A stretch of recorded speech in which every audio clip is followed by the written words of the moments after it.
ایک ساتھی پوچھتے ہیں شہزاد صاحب، کیا ٹخنوں سے نیچے کپڑا ہو تو نماز ہو جاتی ہے، اور دوران نماز کپڑا سمیٹنا جائز ہے؟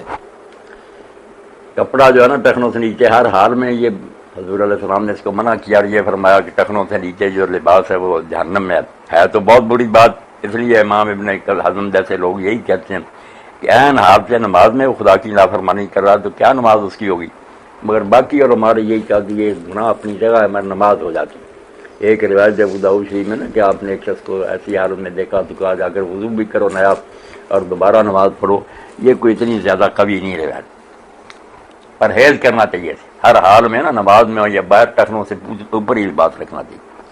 ایک ساتھی کا سوال ہے کہ آپ نے فرمایا کہ شادی شدہ عورت کپڑے نہیں سمیٹنے چاہیے نماز میں، جو ہے نا کپڑوں کو اکٹھا کرتے اوپر اٹھاتے ہیں، یہ نہیں ہونا چاہیے۔